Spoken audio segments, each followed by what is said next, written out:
आज जो भारत आप देख रहे हैं, यह किसकी वजह से बना? नेहरू या मोदी। एक ने आजादी के बाद देश को संभाला और दूसरे ने वही देश दुनिया के सामने खड़ा किया। 1947 का दृश्य।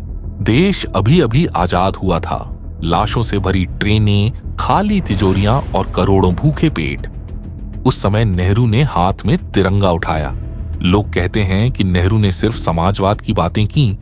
अरे भाई, जिस देश में सुई तक नहीं बनती थी, वही नेहरू IIT, एम्स और इसरो का सपना देख रहे थे।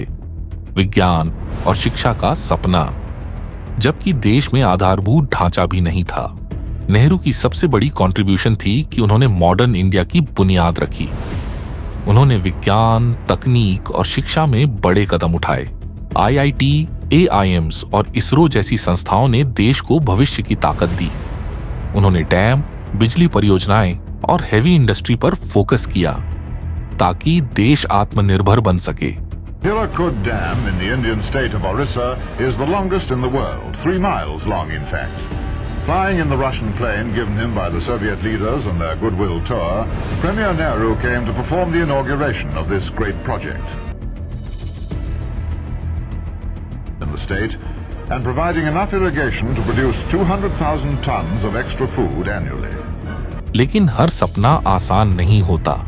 नेहरू की बड़ी फेलियर थी कि ब्यूरोक्रेसी और लाइसेंस राज ने कई योजनाओं को धीमा कर दिया।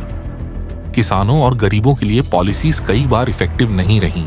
उनकी आर्थिक नीतियां कभी कभी स्लो ग्रोथ और इनएफिशिएंसी को जन्म देती रहीं।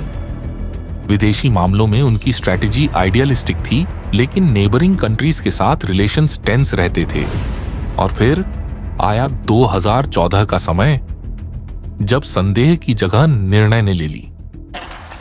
नरेंद्र दामोदर दास मोदी, ईश्वर की शपथ लेता हूं कि मैं स्थापित भारत के संविधान के प्रति सच्ची श्रद्धा और निष्ठा रखूंगा। उन्होंने फॉरेन पॉलिसी में मजबूत कदम उठाए। अमेरिका, जापान, रूस और यूरोप के देशों के साथ दोस्ताना संबंध बनाए। भारत का ग्लोबल इन्फ्लुएंस बढ़ा। ट्रेड और एक्सपोर्ट पॉलिसी से देश के गुड्स और सर्विसेज दुनिया भर में पहुंचने लगे। डिजिटल इंडिया और मेक इन इंडिया ने मैन्युफैक्चरिंग और स्टार्टअप्स को बूस्ट किया।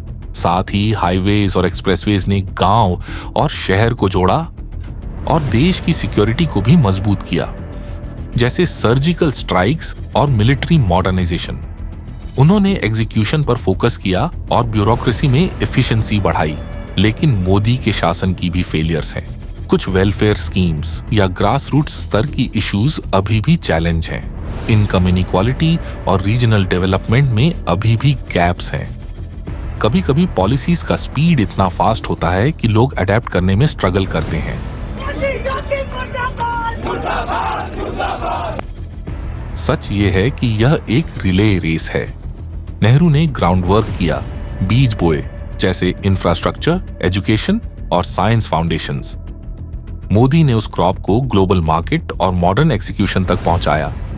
दोनों के बिना देश का वर्तमान संभव नहीं होता। तो असली निर्माता कौन है? वह जो पहले आया या वह जो सबसे तेज दौड़ा? मेरा व्यक्तिगत नजरिया यह है कि नेहरू ने देश की नींव रखी। उनके विजन और इंस्टीट्यूशंस के बिना आज का भारत संभव नहीं होता। लेकिन मोदी ने वही नींव लेकर देश को ग्लोबल स्टेज पर खड़ा किया, टेक्नोलॉजी, एक्सपोर्ट्स और डिफेंस में ताकत दी। इसलिए मेरे हिसाब से दोनों की जरूरत थी, क्योंकि बिना फर्स्ट बेस के दूसरा सफल नहीं हो सकता और बिना एग्जीक्यूशन के बेस बेकार रहता। इतिहास गवाह रहेगा, हमने लड़ना चुना या आगे बढ़ना, और जवाब आज हम सब तय कर रहे हैं।